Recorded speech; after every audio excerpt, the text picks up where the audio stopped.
नाभाजी कहते हैं रूप सनातन गोस्वामी ने संसार का कैसे त्याग किया? बोले जैसे वमन का त्याग होता है। इतनी घृणा हो गई संसार के प्रति। आप कहोगे महाराज जी शायद हो सकता है उनका जीवन इतना उच्च नहीं रहा होगा इसलिए उनका त्याग होगा। अब जीवन सुन लो उनका कैसा था। बोले गौड़ देश बंगाल हुते सब ही अधिकारी। बोले बंगाल का एक राजा था हुसैन शाह, केवल नाम का राजा था, राज तो पूरे बंगाल पर ये दोनों ही करते थे। क्या स्वर्ण की कमी, क्या रत्नों की कमी, क्या घोड़ों की कमी, एक राजा के समान सारी संपत्ति थी इनके पास में। किसी चीज की कोई कमी नहीं थी कि भाई ऐसा होता है ना कि कमी ग्रस्त हो गए हों तो सब छोड़ छाड़ के आ गए हों, नहीं कोई कमी नहीं थी। इनका पूर्व देह का नाम जो था वो अमर और संतोष। श्री रूप गोस्वामी जी का नाम था संतोष और श्री सनातन गोस्वामी जी का नाम था अमर, पूर्व देह का नाम। ये नाम तो फिर महाप्रभु जी ने रखा है इनका, रूप गोस्वामी और सनातन गोस्वामी। ब्राह्मण कुल में जन्मे थे, किसी चीज की कोई कमी नहीं। श्री नाभाजी वर्णन करते हैं और श्री सब रसिक जन ऐसा भाव बताते हैं कि उस समय में 22 लाख सोने की मोहर ये गिनी गई, इसलिए इनका पता है, बाकी और क्या क्या था उनका तो पता ही नहीं है। 22 लाख सोने की मोहर रूप सनातन गोस्वामी जी के पास थी। यह सुख अनित्य विचार वास वृंदावन कीन्हो। उस सर्वगुण संपन्न स्थिति में एक बात तो मन में आती है कि भाई भगवत भाव दो लोगों के चित्त में विशेष रूप से प्रकट होता है। एक तो अत्यंत संपत्ति जिसको मिल गई हो और एक जो सब चीजों से बिल्कुल विमुख हो गया हो। या तो विषयों का भोग अति मात्रा में कर लिया हो या विषय का स्पर्श ही नहीं किया हो। इन दो के चित्त में निष्काम भक्ति उत्पन्न होती है। मध्यस्थ वालों को ज्यादा यत्न करना पड़ता है निकलने के लिए। हम आप सब मध्यस्थ वाले हैं, इसलिए हमको यत्न ज्यादा करना पड़ता, क्योंकि हमने भोग भी देख रखे हैं और वैराग्य त्याग भी देखते हैं, इसलिए हमको थोड़ा परिश्रम ज्यादा है। पर दो प्रकार के लोग, या तो अति भोग जिन्होंने किया हो या स्पर्श ही ना किया हो भोग वस्तु का, इनमें निष्काम प्रेम का उद्दीपन सहजता से हो जाता है। रूप सनातन गोस्वामी, अमर और संतोष, ये दोनों बंगाल में हुसैन शाह नाम के राजा के यहां पर, एक भैया तो प्रधानमंत्री थे और एक भैया सेक्रेटरी थे, पर्सनल सेक्रेटरी। पूरा धन धान्य उन्हीं के अंतर्गत रहता था। लेकिन पता नहीं क्यों इतनी संपत्ति होने के बाद भी, इतना सब कुछ प्राप्त हो जाने के बाद भी इनके चित्त में संतोष नहीं होता था, संतुष्टि नहीं होती थी। और तब ये ढूंढते रहते थे कि हम क्या करें जिससे हमारे चित्त को संतोष हो। तब इनको विद्यावाचस्पति नाम के गुरु प्राप्त हुए और उन्होंने इनको ठाकुर जी का जितना उनको पता था उतना ज्ञान, सेवा का, नाम जप का थोड़ा बहुत बताया। लेकिन बंधुओं कई बार ऐसा होता है कि व्यक्ति अगर खुद आस्वादन नहीं करता और दूसरे को उपदेश देता है तो दूसरे के चित्त में वो भाव व्यवस्थित नहीं हो पाता। हमारी बात ध्यान से सुनिएगा, वैसे तो वक्ताओं के लिए बात है। अगर आपने स्वयं आस्वादन नहीं किया किसी भाव का और आप मंच से बोल रहे हो तो श्रोताओं के चित्त में वो व्यवस्थित नहीं हो पाएगा। तो विद्यावाचस्पति ने जो भक्ति मार्ग इनको बताया था उससे ये नाम जप तो करते थे, उससे ये सेवा तो करते थे, पर स्थिति इतनी तीव्र नहीं हो रही थी। कहते हैं 12 घंटा तो राज भवन में रहते थे और शाम को वापस आकर के दोनों भैया स्नान ध्यान करके, तिलक आदि लगा करके, नेत्र बंद करके फिर ठाकुर जी का ध्यान करते, फिर भजन करते थे। लेकिन मन में संतोष उत्पन्न नहीं हो रहा था।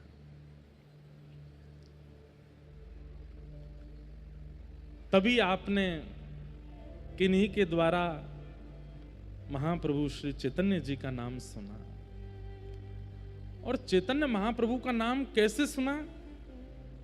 बोले भैया, जगन्नाथपुरी में एक सार्वभौम भट्टाचार्य हैं जिन्होंने पूरी पृथ्वी के ज्ञानियों को भी अपना शिष्य बना लिया। उनका नाम ही था सार्वभौम भट्टाचार्य। मतलब पूरी पृथ्वी में कोई ज्ञानी आ जाए, अगर सार्वभौम जी के सामने आ गया, अपनी दृष्टि से, अपनी वाणी से, अपने चलन चाल से उसको अपना चेला बना लेते थे। इतना उनका बल था। बोलना पढ़ाना तो बहुत आगे की बात है, दृष्टि मात्र से उनका नतमस्तक हो जाते थे सामने आकर के लोग। उन सार्वभौम भट्टाचार्य जी को चैतन्य महाप्रभु ने अपना अनुयायी बना लिया। और इस बात का बड़ा प्रकाश हो गया उड़ीसा में, बंगाल में, जहां जहां जाएं तो लोग बाग यही चर्चा करें।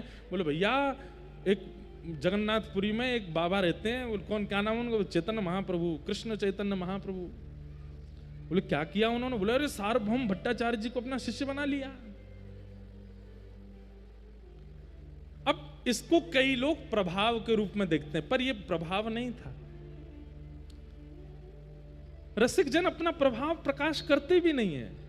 ऐसे तो हमारे स्वामी जी के पास अकबर हर 10 दिना में भग तो वृंदावन में। अरे हमने तो ऐसा भी सुना है कि अकबर ने जब स्वामी जी का रूप देखा, स्वामी श्री हरदास जी का, तो अकबर के चित्त में इतनी विरक्ति आ गई कि उसके मन में आया कि मैं सब बादशाह पना छोड़ छाड़ करके निधिवन राज में एक कुंज मुझे मिल जाए, मैं यहीं रहूं, इनको 24 घंटा देखा करूं, भजन नहीं करूंगा, नाम जप आदि तो बाद की बात है, केवल स्वामी जी को देखने के लिए रहूं मैं।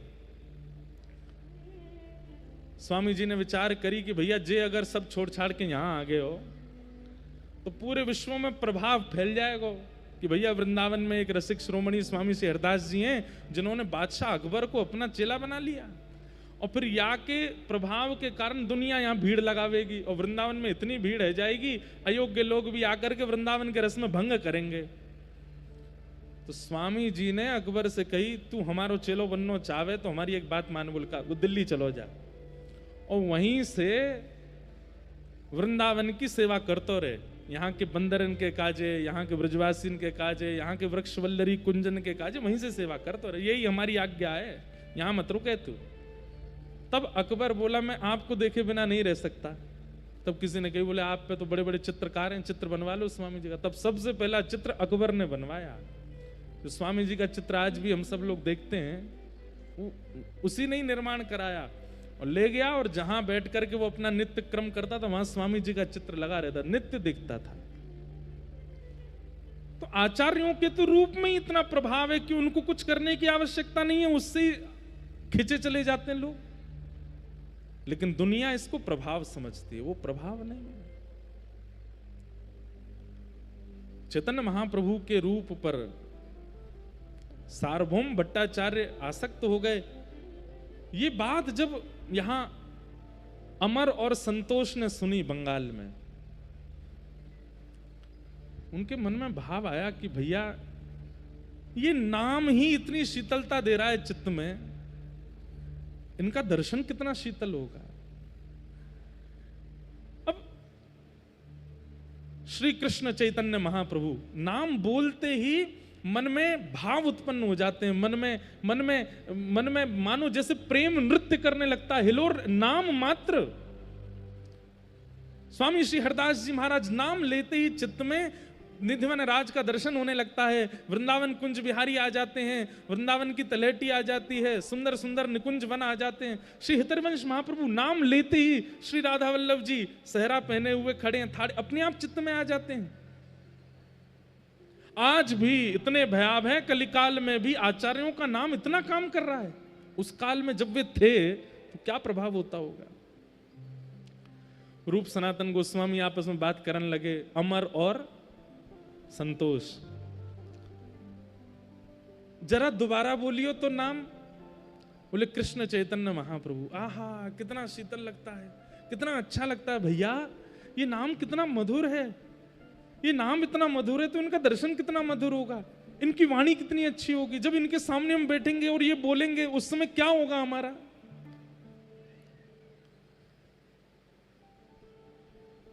मन में विचार करने लगे क्या करें।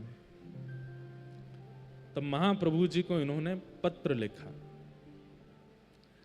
और पत्र में लिख करके महाप्रभु जी से कहा कि हे महाप्रभु जी, हमारी स्थिति अब रहने की नहीं है, अपनी पूरी स्थिति बताइए, हम कौन हैं, किस पदवी पर हैं, कितना धन है, कितनी संपत्ति है। बोले हमारे जो वस्त्र हैं उनमें भी सोने की कढ़ाई होती है।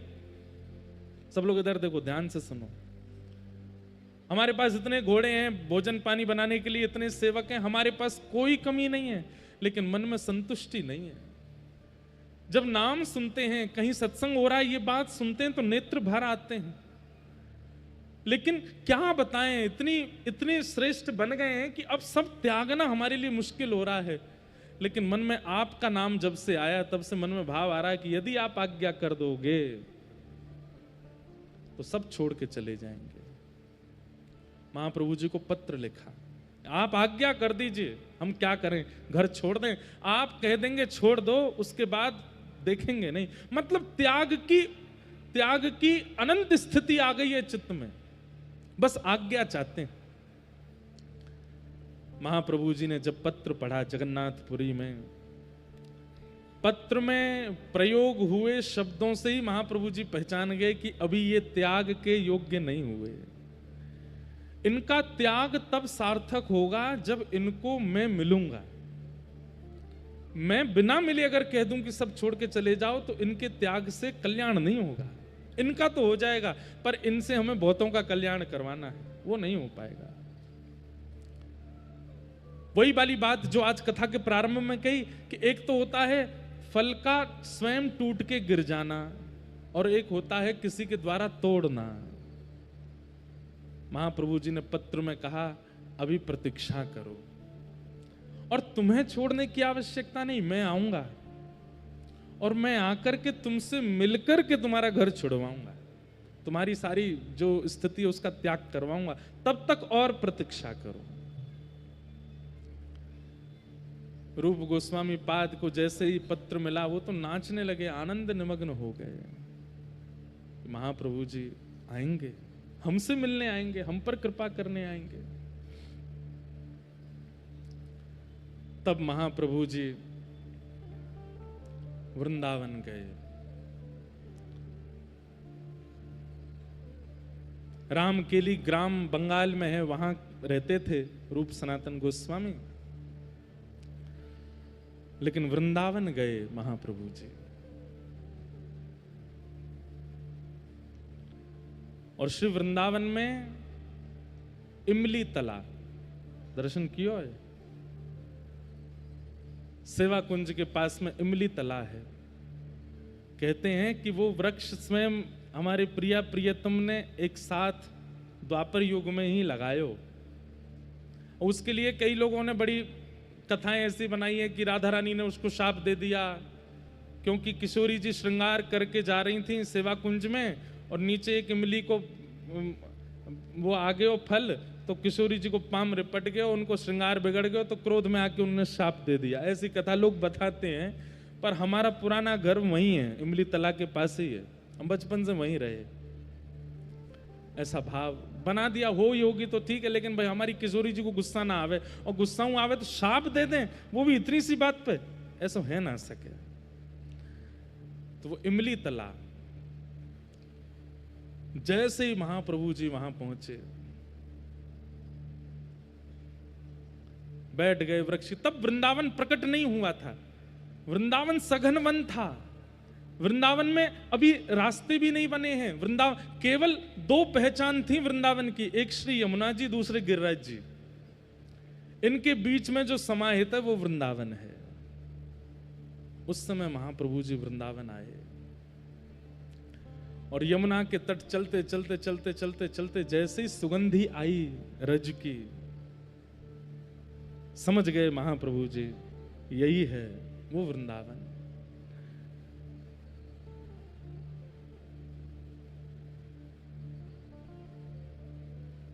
हमारी पूनम दीदी ने एक पद दिया बंगला का, बहुत सुंदर हुआ। अब सेम तो नहीं गवेगा, लेकिन करते हैं प्रयास। मानो महाप्रभु जी, एक बात बताएं आपको, महाप्रभु जी को इमली तालाब पे बैठे बैठे रात्रि की चंद्रमा निशा जैसी हुई तो रास का अनुभव हुआ। यहां से श्याम सुंदर चले आ रहे हैं, यहां से किशोरी जी आ रही हैं, सब सखियां श्रृंगार कर करके आ रही हैं। यमुना के तट पर पुलिन पर अद्भुत रास हो रहा है और उस रास में स्वयं महाप्रभु जी भावावेश में प्रविष्ट होकर के नृत्य कर रहे हैं ठाकुर जी के साथ। वे तो राधा भाव में निमग्न हो जाते थे, स्वयं को किशोरी जी भाव में। उन्होंने प्रार्थना की थी कि राधा भाव विरह भाव मेरे चित्त में आवे। रास का अनुभव हुआ और रास करते करते करते महाप्रभु जी को क्रोध आया थोड़ा सा। कैसे? महाप्रभु जी बोले, जय जय, आपने द्वापर में जो रास विहार किया उसमें एक पक्षपात किया। क्या? आपकी वेणु की ध्वनि केवल गोपियों को सुनाई दी, कंस को क्यों नहीं सुनाई आपने? अगर ये वेणु की ध्वनि कंस ने सुनी होती तो उसका क्या दोष था, वो भी रास में आ जाता। ये वेणु की ध्वनि अगर आपने दंतवक्र शिशुपाल को सुनाई होती तो वो भी आ जाते। महाप्रभु जी इतने दयावंत हृदय के, उनके मन में आया कि द्वापर युग में बजी वंशी कदम्ब वृक्ष के नीचे वो वंशी कंस को क्यों नहीं सुनाई दी? ठाकुर जी ने पक्षपात किया। ठाकुर जी, आज पक्षपात नहीं होगा। इस कलिकाल में अगर आपने पक्षपात किया अनर्थ हो जाएगा। और तभी उस रास की भूमिका के मध्य में महाप्रभु जी ऊर्ध्वबाहु होकर के हरि नाम की वेणु बजाने लगे और जहां जहां तक स्वर पहुंच जाए सबको सुनाऊंगा, किसी को अयोग्य नहीं मानूंगा। जो सामने आ जाएगा उसको ये नाम ध्वनि सुना करके सबको रास बिहार में प्रवेश कराना है।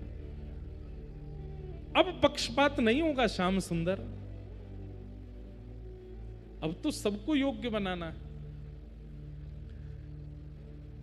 और तब वृंदावन की खोज कर रहे हैं। केवल यमुना जी और गिरिराज जी ये दो संकेत हैं और कुछ भी नहीं दिख रहा है। सब विलुप्त हो चुका है। वृंदावन ने अपने आप को भीतर अंतरंग रूप से अपने आप को छुपा लिया है।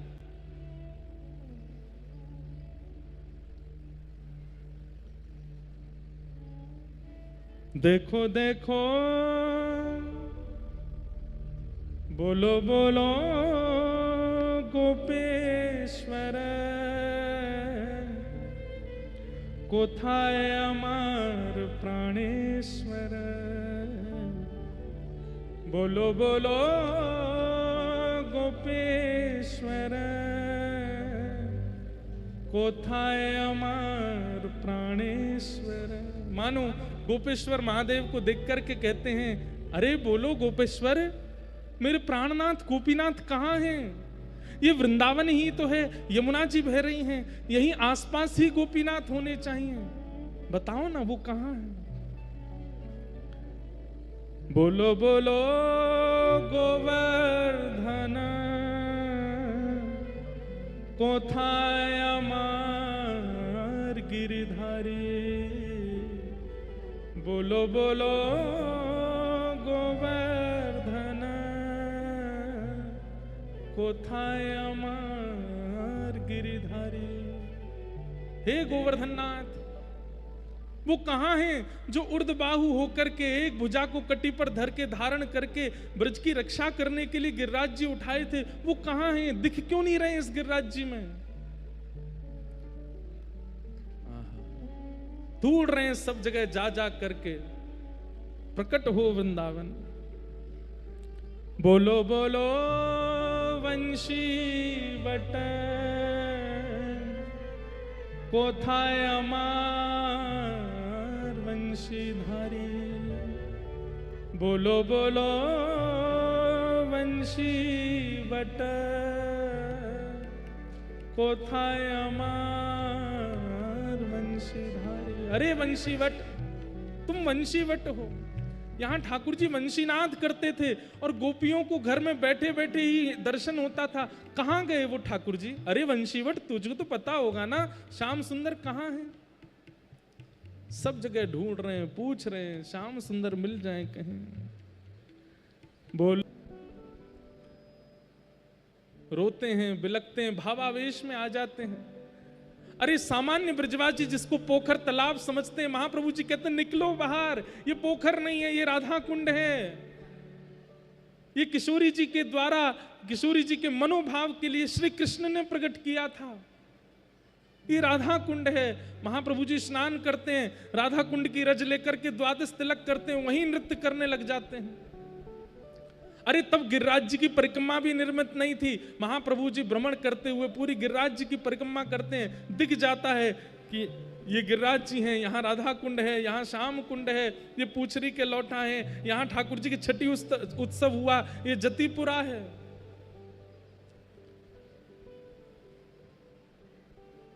महाप्रभु जी के हृदय में विरह वेदना हो गई, लेकिन माता सची की आज्ञा है कि जगन्नाथपुरी में निवास करना है। लेकिन महाप्रभु जी के चित्त की आज्ञा है, महाप्रभु जी के चित्त का भाव है कि वृंदावन का प्राकट्य करना है, और उस प्राकट्य के लिए कुछ करना पड़ेगा। तभी महाप्रभु जी को याद आया कि कुछ पत्र आए थे मेरे पास, और उन पत्रों में 2 भाइयों के पत्र हैं। कौन हैं दोनों? बोले एक का नाम अमर है, एक का नाम संतोष है, चलो वहीं चलते हैं। और श्रीधाम वृंदावन से महाप्रभु जी अपने समस्त भक्त मंडली के साथ निकल पड़े हैं। कहां? यहां रामकेली गांव जो कि बंगाल में है, और वहां महाप्रभु जी पहुंच गए। जैसे ही महाप्रभु जी पहुंचे, उत्ताल नृत्य कर रहे हैं, सब महामंत्र के साथ नृत्य कर रहे हैं, गा रहे हैं हरे कृष्ण कृष्ण कृष्ण हरे हरे, हरे राम राम राम हरे हरे।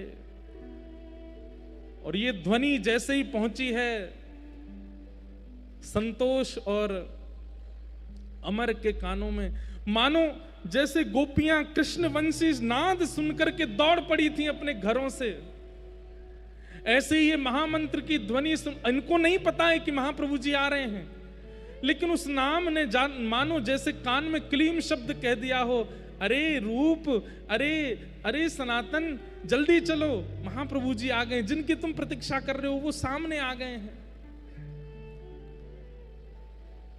तुरंत दौड़ पड़े, अपने राजकीय कार्यों को छोड़ दिया, घोड़े पर नहीं बैठे, पादुका भी नहीं पहनी, दौड़ पड़े, भुजा उठा करके दौड़ रहे हैं। तभी देखते हैं, आहा, असंख्य सब गोस्वामी जन नृत्य कर रहे हैं, और मध्यस्थ भुजा उठा करके श्री चैतन्य महाप्रभु नृत्य कर रहे हैं।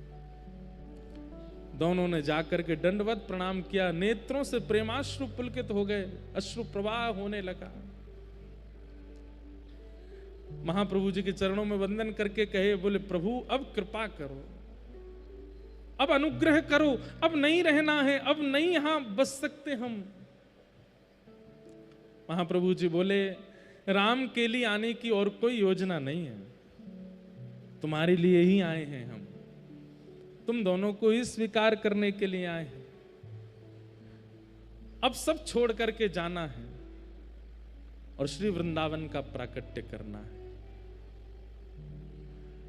महाप्रभु जी के सन्मुख दोनों विराजमान हो गए, रुदन करने लगे, बोले हम तो इस योग्य नहीं हैं, हमारे अंदर तो इतनी योग्यताएं नहीं हैं, हम तो इस लायक नहीं हैं, कैसे करेंगे।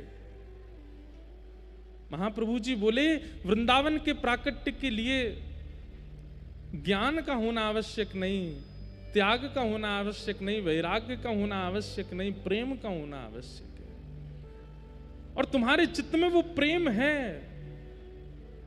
ये त्याग की जो बार बार इच्छा तुम्हारे चित्त में प्रकट हो रही है, वो प्रेम करवा रहा है, वो तुम्हारे चित्त का प्रेम करवा रहा है, क्योंकि ये संसार उस प्रेम को समझ नहीं रहा है, उसका ये अधिकारी नहीं, इसलिए तुम्हारा यहां से मन उखड़ रहा है। अब हमारी आज्ञा है, अब तुम दोनों कुछ दिन साधन करो और सब व्यवस्थाओं से निवृत्त होकर के श्रीधाम वृंदावन जाओ, और वृंदावन जाकर के वृंदावन के विलुप्त स्थानों का प्रकट करो, वृंदावन के लीला स्थलों का प्रकट करो, वृंदावन की रस चर्चाओं का प्रादुर्भाव करो।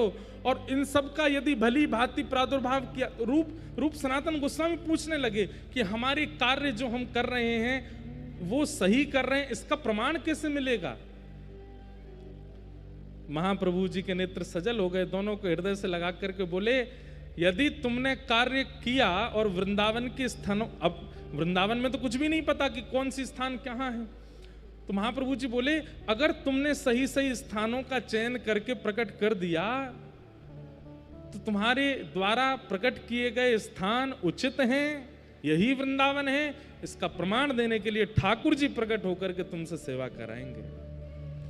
वृंदावन में भूमिगत ठाकुर जी अगर प्रकट हो गए और प्रकट होकर के तुमसे कहें कि मेरी सेवा करो, तो समझ जाना कि तुमने जो जो स्थान प्रकट किए वो उचित थे।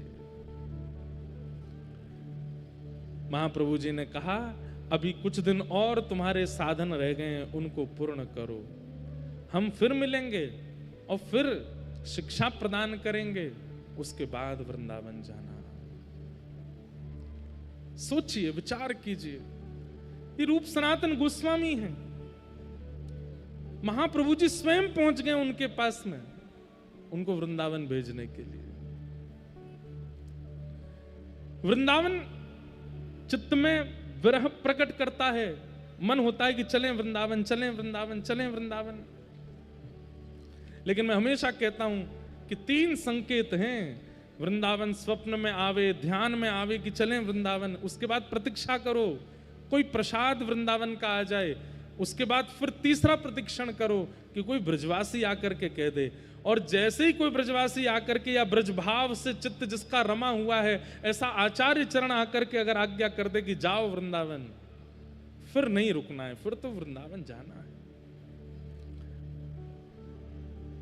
रूप सनातन गोस्वामी को महाप्रभु जी के दर्शन लाभ हुए, सत्संग मिला। ये एक क्षण का दर्शन महाप्रभु जी ने इसलिए दिया ताकि इनके चित्त में और विरह बढ़े और भावना बढ़े वृंदावन की। और कुछ दिन के लिए उनको उन्हीं के ही रस में रहने के लिए आज्ञा की, अभी रहो कुछ दिन और, फिर से आज्ञा करूंगा, तब जाना वृंदावन, तब तक योजना बनाओ।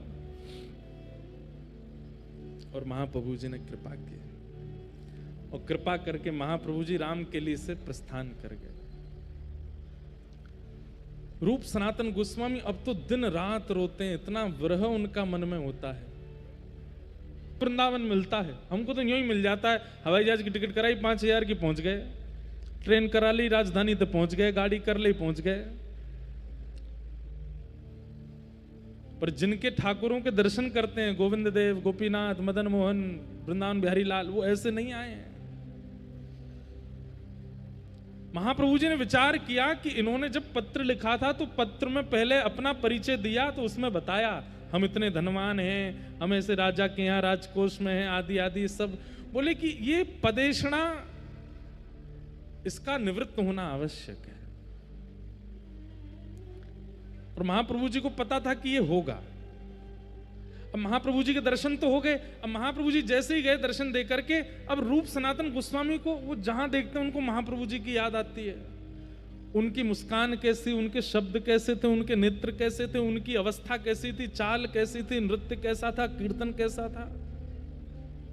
और वो निरंतर जो चिंतन बना, क्योंकि अभी तक और कुछ तो देखा नहीं, कभी वृंदावन गए नहीं, तो आचार्य का ही चिंतन करेंगे ना।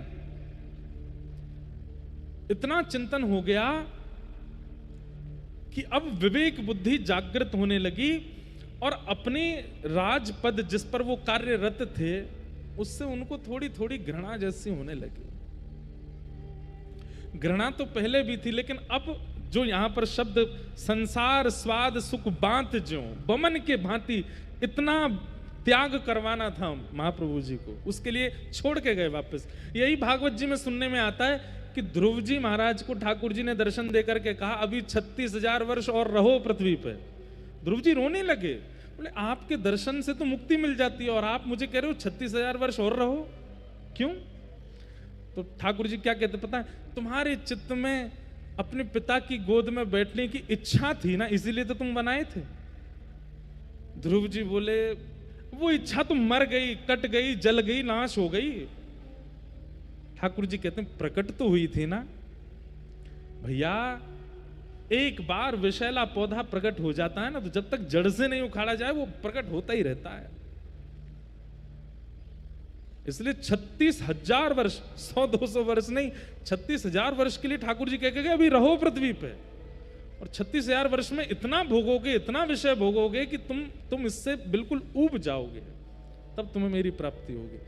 ध्रुव जी महाराज 36,000 वर्ष के लिए राजा बने। अरे भाई कोई लिमिट होती है? यहां 100 साल काटने भारी पड़ रहे हैं हमें, 36,000 वर्ष के लिए राजा। संसार की विषय वस्तु वमन के भांति जब ध्रुव जी को लगने लगी तब भगवत प्राप्ति हुई।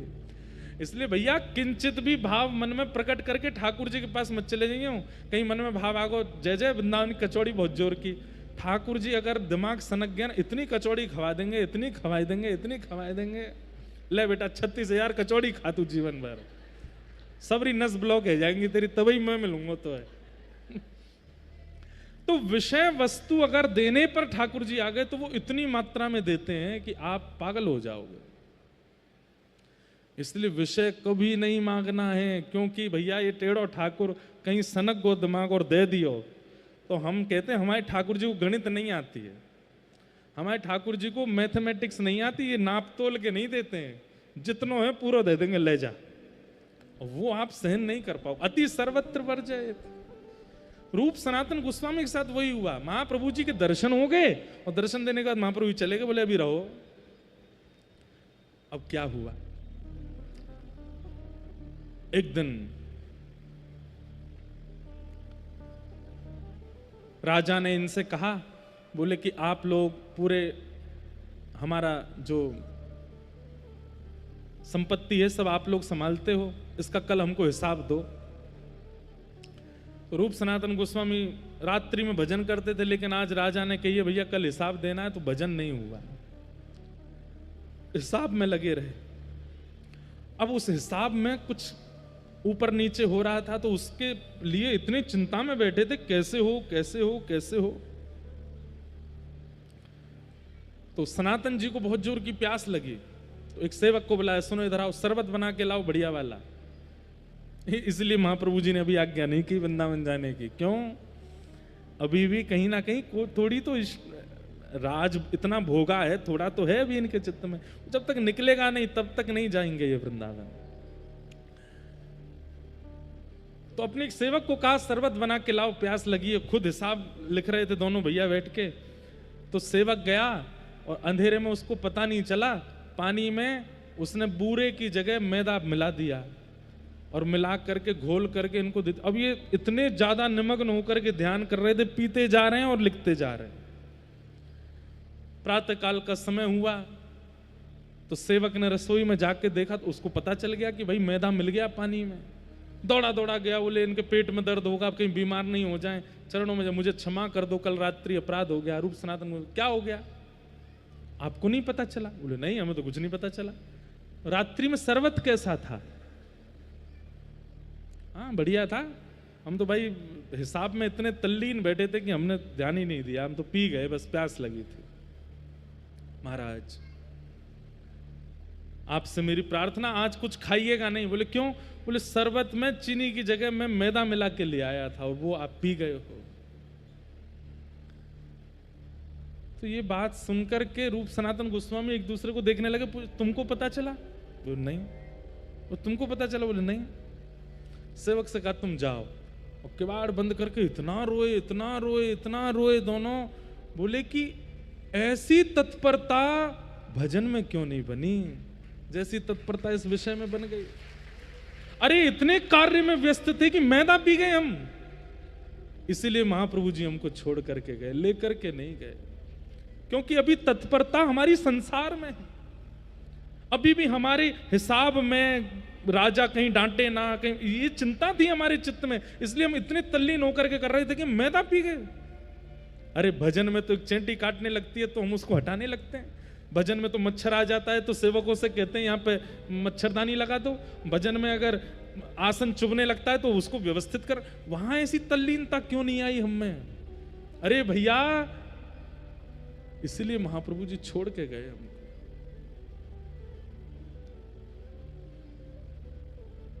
अब तो यही चिंता बनी हुई है दोनों की कि ऐसी तत्परता भजन में क्यों नहीं बनी हमारी। एक दिन राजा ने अर्धरात्रि में, अमर संतोष नाम थे पूर्व के, इनको बुलाया। बोले अमर को बुला के लाओ, हमको एक हिसाब के बारे में बात करनी है। अर्धरात्रि का समय, भजन में बैठे थे अमर। इतने में इस सेवकों ने आगे कहा, राजा आपको अभी बुला रहे। तुरंत इन्होंने माला वहीं की वहीं विराजमान कर दी।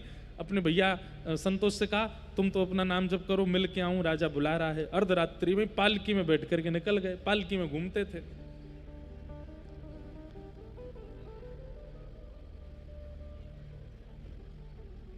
जैसे ही निकले, वर्षा हो रही थी, पानी भरा था, लेकिन ये तो महाराज हैं, तो पालकी में बैठ के जा रहे हैं, बेचारे कहार वर्षा में भीगते चप चप करते लेके जा रहे हैं इनको। इतने में ही एक घर पड़ा और उस घर के सामने से जैसी पालकी निकली तो पैरों की आवाज जल पे चलने की हो रही थी। तो भीतर सोए आदमी ने अपनी पत्नी से कहा, अरे द्वार खोल, कहीं अपने रिश्तेदार तो नहीं आए। पत्नी बोली, नहीं नहीं रिश्तेदार नहीं। बोले, पैरों की आवाज तो आ रही है। पत्नी बोली, कुत्ता होगा, कुत्ता घूम रहा होगा बाहर। अरे देख तो ले, कहीं कुत्ता नहीं हुआ तो। बोले, नहीं तो चोर होगा, रात में कहीं चोरी करने जा रहा होगा। अरे एक बार देख तो ले। बोले, और ज्यादा से ज्यादा क्या होगा, कोई राजा का दूत होगा। ये बात अमर ने पालकी में बैठे बैठे सुन ली। बोले, इन तीन के अलावा कोई नहीं हो सकता इतनी रात में बारिश में, या तो कुत्ता होगा या चोर होगा, कोई राजा का दूत होगा। बोले, मतलब हमारी तुलना कुत्ते और चोर के बीच में है। हम जिस अपनी गरिमा महिमा को कहीं ना कहीं कुछ समझ बैठे हैं, और इतनी वर्षा में भी कहारों को लगा करके पालकी में बैठ के जा रहे हैं, वहां ये सामान्य से घर के लोग हमको चोर और कुत्तों के बीच में तोल रहे हैं। राजा से मिलने तो गए, लेकिन मन नहीं लगा, वही चीज दिमाग में चलती रही। लौट करके वापस आए और संतोष के पास जाके, भैया हम लोग कुत्ते के समान हैं। अरे एक जगह ऐसी बात हो गई, कुत्ता है या तो चोर है या राजा का कोई दूत है। बोले, मैं तब से चिंता में हूं कि हम जीवन भर जिसका मान यश प्रतिष्ठा का भाव रखते रहे चित्त में, वहां हमको चोर और कुत्तों के बीच में गिन लिया गया। संतोष यानी कि रूप गोस्वामी तो बोले, भैया सही तो कहा, कुत्ता भी तो ऐसा ही होता है। उसको चाहे झूठा मिल जाए, चाहे कूटा मिल जाए, चाहे कैसा भी मिल जाए, वो भोजन के लिए किसी के भी द्वार पर चला जाता है। राजदूत भी तो यही करता है, और चोर भी तो यही करता है। वो ये नहीं विचार करता कौन छोटा कौन बड़ा, कौन धनवान कौन निर्धन, कौन के घर में कैसी परिस्थिति, सबके घर से चोरी कर लेता है। हम लोग भी तो वही करते हैं। राजदूत हैं, कर लेने के लिए जाते हैं, कुछ विचार नहीं करते, सबसे कर लेते हैं। उसी समय अमर सनातन गोस्वामी उन्होंने कहा, अब नहीं, बस अब हो गया। इसीलिए महाप्रभु जी हमको छोड़ करके चले गए, स्वीकार नहीं किया। मैं रुकता हूं, ये परिवार सब इतना विस्तृत कर दिया है, इस सबको व्यवस्थित करता हूं, तू अभी निकल, इसी वक्त निकल जा, अब नहीं रहना यहां पर। अब जीवन का उद्देश्य जो महाप्रभु जी कह के गए, वृंदावन जाना है, उनसे आज्ञा ले तू जा करके, अब नहीं रहना भैया, अब हो गया बस। तुझे डर तो नहीं, तुझे भय तो नहीं कि राजा कुछ कहेगा? बोले, मुझे बिल्कुल भय नहीं है। तुझे इस बात का भय तो नहीं पीछे से संपत्ति का? बोले, बिल्कुल नहीं। बोले, अब तरीका, अब बिल्कुल सही समय, अभी निकल।